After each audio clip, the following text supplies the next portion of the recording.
નમસ્કાર, આપ જોઈ રહ્યા છો કચ્છ ઉદય ટીવી ન્યૂઝ અને હું છું ડેઝી. બુલેટિનની શરૂઆત કરીએ મુખ્ય સમાચારોથી. પેટ્રોલમાં લીટરે ₹2.5નો ઘટાડો થાય તેવી શક્યતા. આંતરરાષ્ટ્રીય સ્તરે થયેલા ઘટાડા અને કેન્દ્રના દબાણથી થઈ શકે છે ઘટાડો.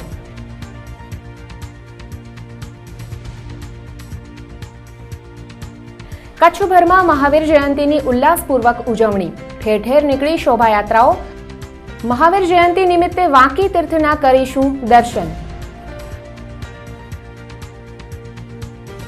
આરટીઓ કચેરી સમક્ષ ખડી થઈ ગયેલી ગેરકાયદેસર ઝૂંપડપટ્ટી દૂર કરવા ઓટો એડવાઇઝર એસોસિએશનની માંગ. અનેક ગોરખ ધંધા ચાલતા હોવાનો આરોપ. કચ્છ મહિલા કલ્યાણ કેન્દ્રની મહિલાઓએ વિધાતા સામે છેડ્યો છે જંગ. જિંદગીનું કરજ ચૂકાવી રહી છે આ પાલક માતાઓ. અમારું એક વિશેષ કવરેજ.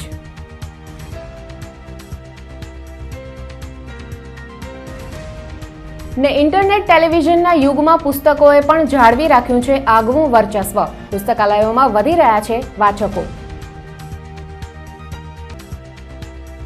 અને હવે જોઈએ સમાચારો વિસ્તારથી.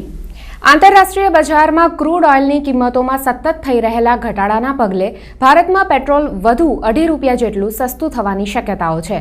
એક માસ પૂર્વે ક્રૂડ ઓઇલના બેરલનો ભાવ $108 પર હતો, જે આજે ઘટીને $103 પર આવી ગયો છે, જેના કારણે પેટ્રોલની કિંમતમાં ઘટાડો થઈ શકે છે. જોકે આ અંગે અંતિમ નિર્ણય તો 15મી તારીખે જ લેવાશે. ઉલ્લેખનીય છે કે દેશના કેટલાક રાજ્યોમાં વિધાનસભા ચૂંટણી અને લોકસભાની પેટા ચૂંટણી યોજાવાની છે. ત્યારે આ ચૂંટણીઓમાં ફાયદો થાય તે આશયથી કેન્દ્ર સરકાર પણ ઓઇલ કંપનીઓ પર ભાવ ઘટાડા માટે દબાણ સર્જી શકે છે.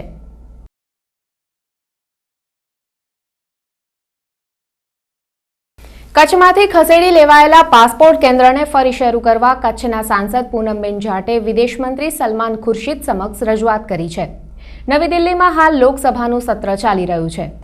દિલ્હી ગયેલા પૂનમબેને કચ્છમાં એનઆરઆઈની સંખ્યા ઘણી હોવાનું જણાવી હાલ પડી રહેલી વિવિધ મુશ્કેલીઓની રજૂઆત કરી હતી. પાસપોર્ટ માટે હાલ કચ્છવાસીઓને રાજકોટ સુધી ધક્કા ખાવા પડે છે. ઘણા વિલંબ બાદ માંડ માંડ પાસપોર્ટ મળે છે. ત્યારે આ સુવિધા કચ્છમાં સ્થાનિકે જ શરૂ કરવા તેમણે ભાર મૂક્યો હતો. પૂનમબેનની રજૂઆત સંદર્ભે ખુરશીદે ડિસેમ્બર માસ સુધીમાં પાસપોર્ટ કેન્દ્ર શરૂ કરવા આશ્વાસન આપ્યું હતું. જો કે આ કેન્દ્ર શરૂ ના થાય ત્યાં સુધી કચ્છમાં મિની પાસપોર્ટ કચેરી કે મોબાઈલ પાસપોર્ટ કચેરી શરૂ કરવા સાંસદે રજૂઆત કરી હતી. ભુજમાં સોમવારે બપોરે અચાનક તૂટી પડેલા વરસાદના કારણે ભુજ એપીએમસીમાં રહેલો અનાજનો મોટો જથ્થો પલળી ગયો છે. માલની પુષ્કળ આવક થઈ રહી હોય મોટાભાગના વેપારીઓએ તેમનો માલ બહાર ખુલ્લામાં રાખ્યો હતો. પલળી ગયેલા ગુવાર, એરંડા, રાયડો, ઘઉં, ઈસબગુલ વગેરે વિવિધ પાકને આજે તડકો નીકળતા વેપારીઓએ સુકાવવા માટે પ્રયાસ કર્યો હતો. અચાનક તૂટી પડેલા તોફાની વરસાદે વેપારીઓને માલ પર તાડપત્રી ઢાંકવાનો પણ મોકો આપ્યો નહોતો. એક અંદાજ અનુસાર 50 લાખનો માલ પલળી ગયો છે. જો કે જેટલો માલ સુકાઈ જશે તેટલું ઓછું નુકસાન થશે. તેથી નુકસાનીનો ખરો અંદાજ તો એકાદ અઠવાડિયા બાદ જ મળશે. હાલ પૂરતું 3 દિવસ માટે એપીએમસીમાં જાહેર હરાજી બંધ રખાઈ છે. ના, અત્યારે શું છે કે માલની આવકો વધુ છે. માલની આવકો વધુ હોતા અને શેડ અને ગોદામો બધા ફૂલ છે.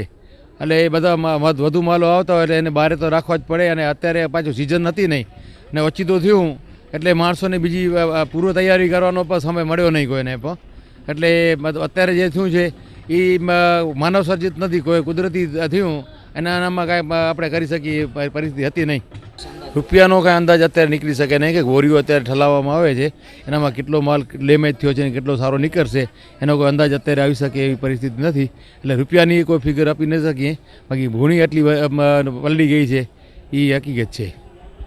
જૈનોના 24મા તીર્થંકર ભગવાન મહાવીર સ્વામીની આજે જન્મજયંતિ છે. આ પ્રસંગે ભુજના જૈન દેરાસરોમાં વહેલી સવારથી જ ભક્તો ભગવાનના દર્શન માટે ઉમટી પડ્યા હતા. વિશ્વને દયા, કરુણા અને અહિંસાનો સંદેશ આપનારા મહાવીર ભગવાનની જન્મજયંતિની સમગ્ર કચ્છમાં હોંશભેર ઉજવણી કરાઈ હતી.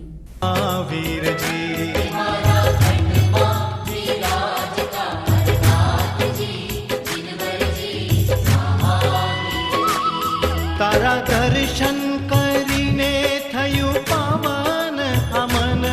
તારા દર્શન કરીને થયું પાવન આમન. તારા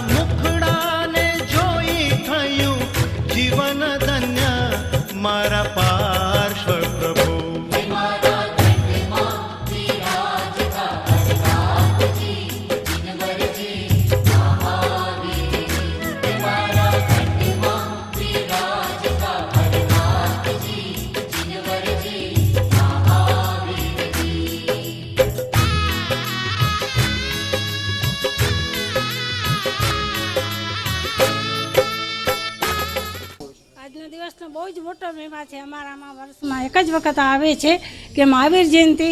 આજે દિવસમાં એવો મહિમા હોય છે કે આજે બધા જૈન લોકો પણ પાખી પાડે અને વરઘોડામાં જોડાય અને સારામાં સારી સંખ્યા આવે છે વરઘોડામાં. જમણ પછી અમે લોકો ઘરે ઉત્સાહપૂર્વક બધું મનાવીએ છીએ. બધું ઘરે કાંઈ બી મિષ્ટાન કરીએ, સવારના એમની પૂજા પ્રાર્થના એ બધું કરીએ અને બાકી ગુરુવંદન કરીએ. બાકી સાંજે બધું ભવ્યથી ભવ્ય આખો દિવસની ઉજવણી કરીએ. નવકારતીનું જમણ હોય છે. તો આ પ્રસંગે ભુજમાં એક ભવ્ય શોભાયાત્રાનું આયોજન કરાયું હતું. શણગારેલી બગીઓમાં નીકળેલી આ શોભાયાત્રાની એક ખાસ વિશેષતા હતી. તેમાં 350 વર્ષ પૂર્વે યશો વિજયજી મહારાજે લખેલા ધાર્મિક ગ્રંથોના 9 ભાગને 9 બગીમાં નગરયાત્રાએ કાઢવામાં આવ્યા હતા. 28 એપ્રિલે આ ગ્રંથોનું ભુજમાં વિમોચન થવાનું છે.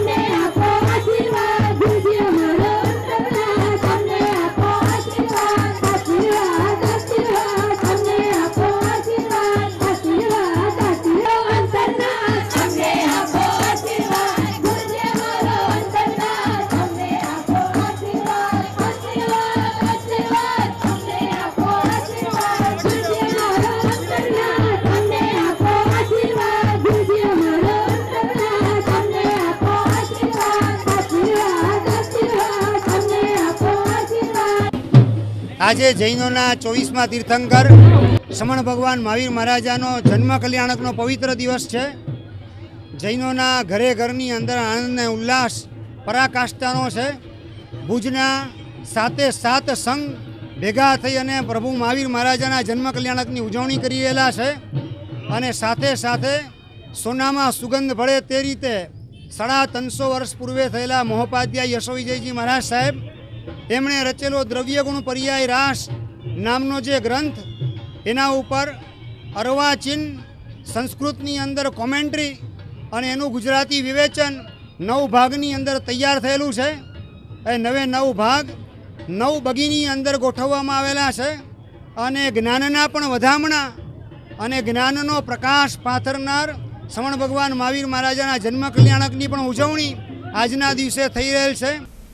આ તરફ બંદરીય શહેર મુન્દ્રામાં પણ મહાવીર જયંતિ નિમિત્તે શોભાયાત્રા નીકળી હતી. ઢોલ અને શરણાઈના સૂર સાથે નીકળેલી શોભાયાત્રા મુન્દ્રાના કંદોઈ બજાર, કોફળ ફળિયું, ભાટિયા ચોક, માંડવી ચોક થઈ પ્રભુજીના દેરાસરે સંપન્ન થઈ હતી. શોભાયાત્રામાં ભાવિકોએ દાંડિયા રાસ રમીને પ્રભુનો જન્મોત્સવ ઉજવ્યો હતો.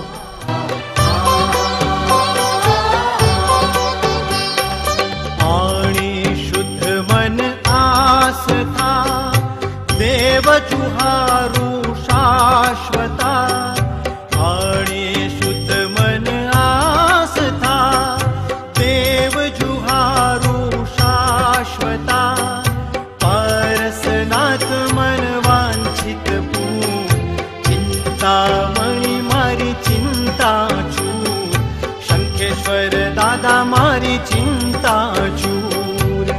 મહાવીર જયંતિ નિમિત્તે આજે આપને દર્શન કરાવીશું મુન્દ્રા તાલુકામાં આવેલા વાંકી તીર્થધામના. સાથે જ સંચાલકોના મુખેથી આ તીર્થધામના મહિમાથી વાકેફ થઈશું. વિજય કલાપૂર્ણ મહારાજ સાહેબની પ્રેરણાથી બનેલું આ વાંકી તીર્થ મુન્દ્રા તાલુકાના વાંકી ગામ મધ્યે આવેલું છે, જે 1975માં ખનન વિધિ થઈ અને જેની 1989માં પ્રતિષ્ઠા વિધિ થઈ છે. કોતરણીમય શિખરોથી બનેલું આ જૈન તીર્થમાં દેશ વિદેશથી અસંખ્ય યાત્રિકો દર્શન માટે આવે છે અને દર્શન કરી પાવનતાનો લાભ લે છે.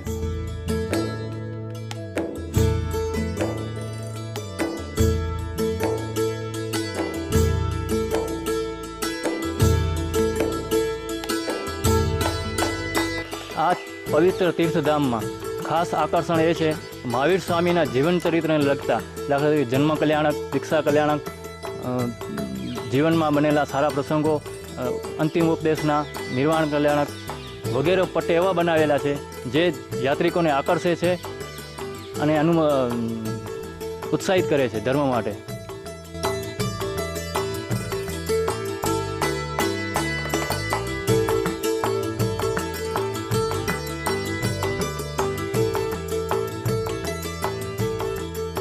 બુલેટિનમાં લઈશું અત્યારે એક નાનો બ્રેક.